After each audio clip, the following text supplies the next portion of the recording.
Hi friends, welcome to bank Nifty boss YouTube ఛానల్కి. ఈరోజు July 30వ తారీఖు అంటే మనకి last working day for July monthly contracts అనమాట.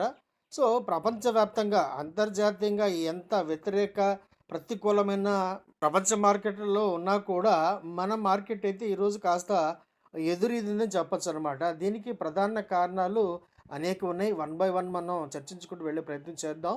సో ఈరోజు సెన్సెక్స్ 77,700 కాల్లో అద్భుతం జరిగింది. మ్యాజిక్ జరిగింది. అది కేవలం రూ. 14 నుండి రూ. 240కి వెళ్ళింది ఫ్రెండ్స్.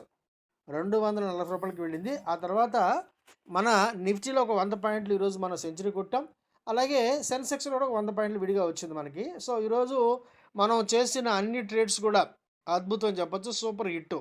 సో ఈ విశేషాలతో పాటు మార్కెట్ యొక్క చాలా చాలా సమాచారాన్ని నేను మీతో పంచుకోబోతున్నాను. కాస్త పొడవు ఎక్కువ ఉండొచ్చు, వీడియో లెంగ్త్ ఎక్కువ ఉండొచ్చు. కాస్త ప్రశాంతంగా, సహనంగా చూసే ప్రయత్నం అయితే చేయండి. ఇక వీడియోలోకి వెళ్దాం. నిన్న అమెరికన్ మార్కెట్‌లో ఫెడ్ కమిటీ చైర్మన్ గారు ఇంట్రెస్ట్ రేట్లు యథాతథంగా ఉంచడానికి ఒప్పుకున్నా కూడా చాలా పెద్ద ఎత్తున ఇన్‌ఫ్లేషన్‌కి సంబంధించి కఠినమైన నిర్ణయాలు చెప్పారన్నమాట. దీనికి సంబంధించి ఆయన కొత్తగా వచ్చారు కదా! కెవిన్ వార్ష్ అని చెప్పి ఆయన కొన్ని కఠినమైన నిర్ణయాలు చెప్పారన్నమాట. సో దీనికి సంబంధించి మార్కెట్ ముఖ్యంగా అమెరికన్ మార్కెట్‌లో అయితే డౌ జోన్స్ దాదాపు 1,200 పాయింట్లయితే పడిపోయింది. ఫెడ్ చైర్మన్ చేసిన ఈ హాకిష్ స్టేట్మెంట్స్ వల్ల నిన్న డౌ జోన్స్ అయితే వణికిపోయిందని చెప్పొచ్చు. దాదాపు 1,200 పాయింట్లు పడిపోయింది. దాదాపు చెప్పాలంటే $1 ట్రిలియన్ అయితే గనక నష్టాన్ని చవిచూసిందని చెప్పొచ్చనమాట. సో సంవత్సర కాలం మొత్తం మీద నిన్నటి రోజు చాలా పెద్ద నష్టదాయకమైన రోజు అని చెప్పొచ్చనమాట. అమెరికన్ మార్కెట్‌లకి తోడుగా సౌత్ కొరియా మార్కెట్‌లో ఏం జరుగుతుందో అసలు అర్థం అవ్వట్లేదనమాట. ఎందుకంటే గత 40 రోజుల్లో మార్కెట్ టోటల్‌గా 44% పడింది. అంటే ఇప్పుడు మన సెన్సెక్స్ ఒక 77,000, 78,000 ఉంది కదా! అంటే దాదాపు సగం పడిపోతే ఎలా ఉంటుంది? మన దగ్గర ఉన్న మేజర్ స్టాక్స్ అన్ని కూడా దాదాపు 50-60% పడితేనే అది సాధ్యం. సో, అంతలా స్టాకు మార్కెట్ సౌత్ కొరియాలో పడిపోతుందనమాట. సో, దీనికి ప్రధాన కారణాలు ఏంటంటే వీళ్ళు ఈ మధ్య ఆర్టిఫిషియల్ ఇంటెలిజెన్స్ మీద చాలా పెద్ద ఎత్తున పెట్టుబడులు పెట్టారనమాట. ఆ స్టాక్స్ అన్నీ కూడా మార్కెట్‌ని బాగా దెబ్బ కొట్టాయి. అది ఒక రకంగా మన మార్కెట్‌కి కాస్త మేలు చేస్తుందని చెప్పొచ్చు. అక్కడ నష్టపోయిన మార్కెట్‌లో డబ్బులన్నీ కూడా మన ఇండియన్ మార్కెట్‌లో ఐటీ స్టాక్స్ మీద విపరీతంగా అయితే బయింగ్ జరుగుతుందని చెప్పొచ్చనమాట. సేల్‌కి సంబంధించి ఒక మంచి వార్త అయితే వచ్చింది. ఇది ఇండోనేషియాకి సంబంధించిన క్రకటావు స్టీలు అనే కంపెనీతో దాదాపు 350 మిలియన్ల పెట్టుబడి యొక్క ప్రణాళిక అయితే రచిందని చెప్పొచ్చనమాట. అంటే ఇండోనేషియాలో స్టెయిన్‌లెస్ స్టీల్ యొక్క ప్లాంట్ స్థాపనలో సెయిల్ కూడా భాగస్వామ్యం పొందబోతుంది. ఇది సెయిల్‌కి సంబంధించి చాలా మంచి వార్త. కొత్తగా ఏర్పడిన ఈ వేదాంత ఆయిల్ అండ్ గ్యాస్‌కి సంబంధించిన క్వార్టర్ 1 రిజల్ట్స్ అయితే వచ్చాయి. అద్భుతంగా ఉన్నాయి చెప్పొచ్చు ఫ్రెండ్స్. అద్భుతం అని చెప్పొచ్చనమాట. మత్తిపోయే ఫలితాలైతే ప్రకటించిందని చెప్పొచ్చనమాట. నెట్ ప్రాఫిట్ ఏకంగా 200% పెరిగింది. క్రితం నష్టంతో పోలిస్తే ఇప్పుడు దాదాపు 945 కోట్లుగా మారింది. అలాగే రెవెన్యూ కూడా 200% లాభాలని చెప్పొచ్చు. గతంలో ఎంతే నష్టం ఉండేది దాన్ని రెట్టింపు అంటే ఇప్పుడు నష్టాన్ని పూడ్చుకోగా ఇప్పుడు 2,507 కోట్ల రూపాయల రెవెన్యూ అయితే ప్రకటించింది. ఎబిటా కూడా సూపర్. ఇది కూడా 814 కోట్లకి వెళ్ళిపోయింది. మార్జిన్స్ అద్భుతం చెప్పొచ్చు. దాదాపు 32%, 32.5% మార్జిన్స్. ఇవన్నీ కూడా క్రూడ్ ఈ మధ్య విపరీతంగా పెరుగుదలైతే ఉంది కదా! అందువల్ల ఈ వేదాంతకి ఈ ఆయిల్ అండ్ గ్యాస్ సెగ్మెంట్ ద్వారా అద్భుత లాభాలైతే వచ్చాయని చెప్పొచ్చు. సోలార్ సెగ్మెంట్‌కి సంబంధించిన ఈ వారీ ఎనర్జీస్ మాత్రం చాలా చక్కటి ఫలితాలు ప్రకటించిందని చెప్పొచ్చనమాట. సో, నెట్ ప్రాఫిట్ ఏకంగా 14%గా పెరిగి 850 కోట్లకి అయింది. రెవెన్యూ కూడా దాదాపు 7,932 కోట్లకి వెళ్ళిపోయింది. కాకపోతే స్టాక్‌లో అంత పెద్దగా రిఫ్లెక్ట్ అయితే అవ్వలేదు. ఇన్‌ఫాక్ట్ స్టాక్ అయితే కనుక కొంచెం సైడ్ వేలోకి వెళ్ళింది. చెప్పాలంటే కాస్త మైల్డ్ నెగెటివ్ జోన్‌లోనే ఉంది. ఇంత మంచి ప్రకటన వచ్చిన తర్వాత కూడా స్టాక్‌లో పెద్దగా మొమెంటం లేదు. చూద్దాం. ఈరోజు కూడా ఐటీ సెగ్మెంట్‌లో ర్యాలీ అయితే కొనసాగింది. కాకపోతే టెక్ కంపెనీ అయినటువంటి కేపీఐటీ మాత్రం దాదాపు 8% నష్టాలైతే కూడగట్టుకుంది. దీనికి ప్రధానమైన కారణం ఏంటంటే గోల్డ్‌మెన్ సాచ్ వెలువరించిన కొన్ని అభిప్రాయాలతో కేపీఐటీ స్టాక్ అయితే విపరీతంగా నష్టపోయిందని చెప్పొచ్చు. సుజలాన్ షేరు చెప్పాలంటే ఈ నెల మొత్తం మీద బేర్ గ్రిప్‌లోనే ఉంది. దాదాపు 20% పడింది ఒక్క నెల రోజులోనే. కాకపోతే అనలిస్టులు మాత్రం ఇంకా ఈ కంపెనీ తాలూకు యొక్క ప్రైసు దాదాపు ఒక 60% పెరుగుదల ఉండవచ్చేమో అని ఒక అభిప్రాయంతో ఉన్నారు.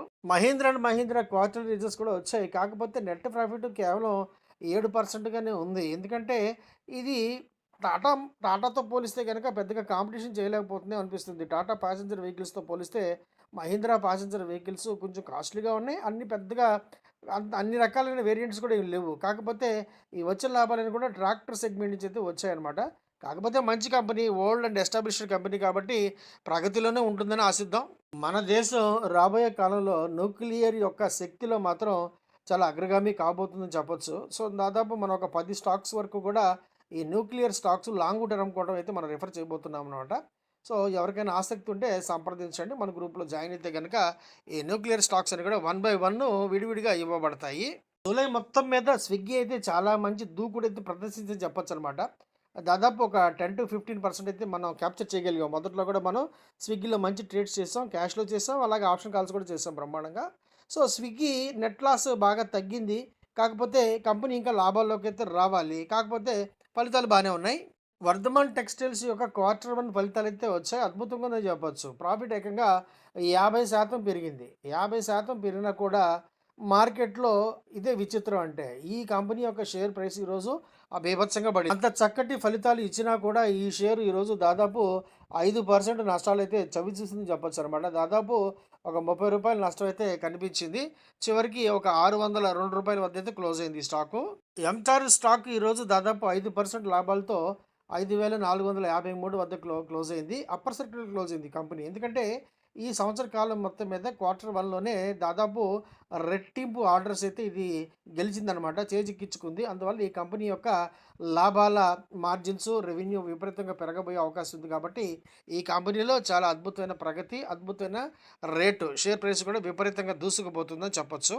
గత రాత్రి అమెరికన్ మార్కెట్ దాదాపు 1200 పాయింట్లు, డౌ జోన్స్ 1200 పాయింట్లు, నాస్డాక్ కూడా ఒక 300 పాయింట్లు పడింది. అటువంటిది ఇంత వ్యతిరేకత ఉన్నా కూడా అలాగే క్రూడ్ ఆయిల్ విపరీతంగా పెరిగింది ఈరోజు. మార్నింగ్ సెషన్‌లో బాగా పెరిగింది. ఇప్పుడు కొంచెం కూల్ అయిందనుకోండి. ఇన్ని వ్యతిరేకతలు ఉన్నా కూడా మన మార్కెట్ ఈరోజు కాస్త ఎదురీదని చెప్పొచ్చనమాట. సో, ఈ మన బేర్ గారు కొంచెం గ్రీన్ అయ్యాడు, కూల్ అయ్యాడని చెప్పొచ్చు. సో, మన మార్కెట్ వ్యతిరేకంగా పనిచేసింది, వ్యతిరేకంగా ఎదురీదింది. మంచి లాభాలతోనే రోజు మొత్తం మీద స్లైట్‌గా పడినా కూడా చక్కటి రికవరీ అయితే వచ్చింది. ఇటు ఎలా ఓపెన్ అయినా గ్యాప్ డౌన్ అవ్వచ్చు, గ్యాప్ అప్ అవ్వచ్చు. గ్యాప్ డౌన్ అయితే ఒక ఫార్మేటు, గ్యాప్ అప్ అయితే ఇంకొక ఫార్మేట్‌తో మనం చేసుకోవాలి తప్ప మార్కెట్ ఓపెనింగ్ లెవెల్స్‌తో కాదు. సపోర్ట్ అండ్ రెసిస్టెన్స్ పట్టుకోవాలి, ట్రేడ్స్ చేసుకోవాలి అంతవరకే. సో, ఈరోజు మనం చేసిన అన్ని ట్రేడ్స్ కూడా సూపర్ హిట్. మొదట మనం ఈ 24,000 కాలు, పుట్టు 2 యాడ్ చేసుకున్నాం. నెక్స్ట్ వీకు 4వ తారీఖుది. సో, మొదట మనం ఈ 24,300 కాల్ ఒకటి బ్రహ్మాండంగా కొన్నాం. 24,300 కాలు మొదట మనం రూ. 88 ఆ ప్రాంతాల్లో తీసుకున్నాం. ఇది రూ. 103కి వెళ్ళింది. రూ. 100 దగ్గర మనం బ్రహ్మాండంగా ఎగ్జిట్ అయ్యాం. ఇందులో కేవలం మనకి ఒక 12 పాయింట్లు మాత్రమే లాభం వచ్చింది. మళ్ళా సేమ్ 24,300 కాలు మనం రూ. 80 ఆ ప్రాంతాల్లో తీసుకున్నామన్నమాట. ఈసారి మన టార్గెట్ 130 పెట్టుకున్నాం. బ్రహ్మాండంగా వచ్చింది. టార్గెట్ చాలా బ్రహ్మాండంగా వచ్చింది. కాకపోతే 118, 90 ఆ ప్రాంతాల్లో ఒకసారి హెచ్చరిక చేశానన్నమాట. అప్పటికి కూడా ప్రాఫిట్ బుక్ చేసుకోకపోతే ఇమ్మీడియేట్‌గా ప్రాఫిట్ అయితే బుక్ చేసుకోమని చెప్పి. ఆ తర్వాత 24,300 పుట్టు కూడా రూ. 142 అలాగే రూ. 150 2 చోట్ల కూడా కొనే ప్రయత్నం చేసాం. చక్కగానే వచ్చింది. 150 దగ్గర కొన్న తర్వాత కింద పడింది. ఆ తర్వాత మనం 142 దగ్గర కూడా కొన్నాం అనుకోండి. కాకపోతే దీంట్లో పెద్దగా లాభాలైతే రాలేదు. సో, కేవలం యావరేజ్‌గా చెప్పాలంటే ఒక 18-10 పాయింట్ల లాభం అయితే వచ్చింది. మనం 160 దగ్గర దీన్ని ఎగ్జిట్ అయితే అయిపోయాం. ఈరోజు ఎక్స్‌పైరీ ఉన్నటువంటి 77,700 పుట్టు కూడా మనం బ్రహ్మాండంగా ట్రై చేసాం.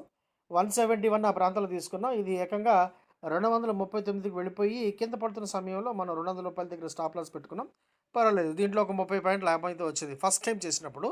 ఈ 77,700 పుట్టు మళ్ళీ ఇంకోసారి కొన్నాం అనమాట. 1.15 ఆ ప్రాంతాలు కొన్నాం మనం. రూ. 86 దగ్గర తీసుకున్నాం.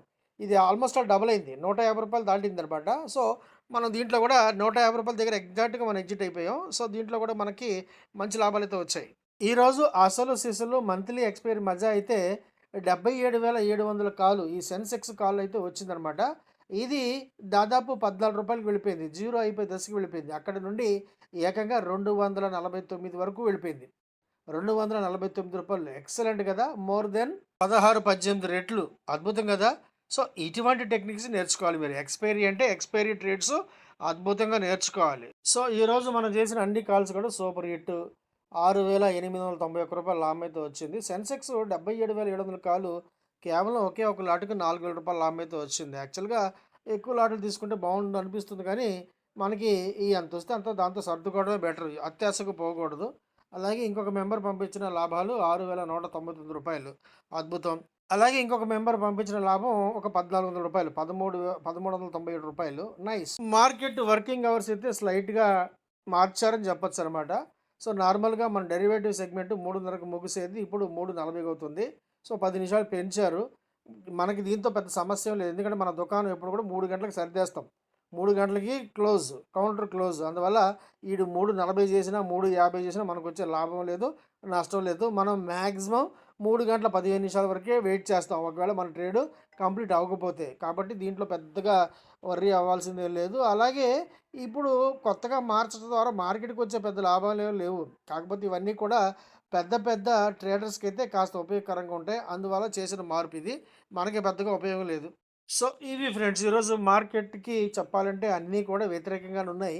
ప్రతికూలం అయినా కూడా మార్కెట్‌లో లాభాలను ముగిసింది. ముఖ్యంగా ఐటీ సెగ్మెంట్ నుంచి విపరీతమైన సపోర్ట్ అయితే వస్తా ఉంది నిఫ్టీకి. అందువల్ల నిఫ్టీ అక్కడే సస్టైన్ అవుతా ఉంది. కాకపోతే ఇది ఎన్నో రోజులు జరగకపోవచ్చు. మార్కెట్‌లో కాస్త కరెక్షన్ అయితే అవసరం.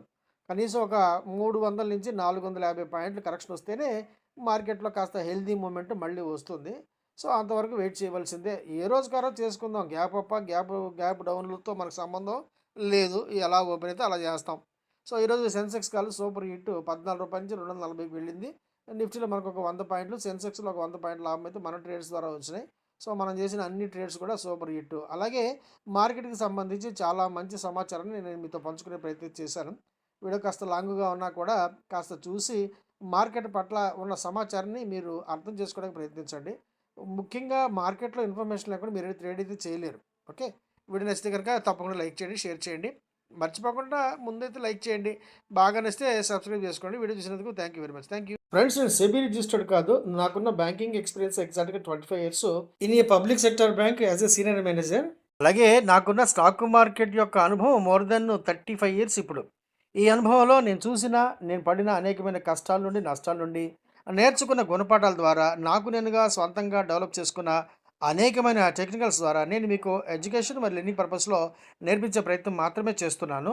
నా స్టాక్ మార్కెట్ యొక్క ప్రయాణాన్ని, అనుభవాన్ని నేను మీతో పంచుకునే ప్రయత్నం మాత్రమే చేస్తున్నాను. స్టాక్ మార్కెట్‌లో మీరు ఇన్వెస్ట్ చేసే ప్రతి రూపాయికి కూడా ఎంతో కొంత నష్ట భయమైతే ఉంటుంది ప్రపోర్షనేట్‌గా. అది ఈక్విటీస్ కావచ్చు, డెరివేటివ్స్ కావచ్చు. అందువల్ల ఆప్షన్స్ ట్రేడింగ్ చేసేవాళ్ళు ఖచ్చితంగా ట్రైనింగ్ అయితే తీసుకోవాల్సి ఉంటుంది. పూర్తిగా మీకు పరిపూర్ణమైన నైపుణ్యం, అవగాహన అలాగే నమ్మకం వచ్చిన తర్వాత మాత్రమే మీరు ఆప్షన్స్ ట్రేడింగ్ చేయవలసిందిగా నేను సలహా ఇస్తున్నాను. అంతేగాని ఆప్షన్స్ ట్రేడింగ్ ద్వారా మీరు కోటీశ్వరులు అయిపోవాలని చెప్పి కోరికతో మాత్రం స్టాక్ మార్కెట్‌లోకి రాకండి. ఎందుకంటే స్టాక్ మార్కెట్‌లో ముఖ్యంగా డెరివేటివ్స్‌లో స్టాక్ ఆప్షన్స్ కావచ్చు, లేదా ఇంట్రాడే నిఫ్టీ, సెన్సెక్స్ లేదా ఇతరత్రా ఇండెక్స్ ఆప్షన్స్ కావచ్చు. ఇవన్నీ కూడా 100% రిస్క్‌నైతే కలిగి ఉంటాయి. ఇవన్నీ గమనించిన తర్వాత మాత్రమే మీరు ట్రేడింగ్ ప్రారంభించండి. ముఖ్యంగా ట్రైనింగ్ మీద బాగా దృష్టి పెట్టండి. అలాగే నన్ను కాంటాక్ట్ చేయాలంటే ఈ టెలిగ్రామ్ ఛానల్ యొక్క లింక్ ద్వారా సంప్రదించి వివరాలు పొందవచ్చు. వీడియో నచ్చితే గనుక తప్పకుండా లైక్ చేయండి, షేర్ చేయండి. అలాగే మర్చిపోకుండా సబ్స్క్రైబ్ చేసుకొని నోటిఫికేషన్ ఆన్‌లో పెట్టుకోండి ఫ్రెండ్స్. వీడియో చూసినందుకు thank you very much. Thank you.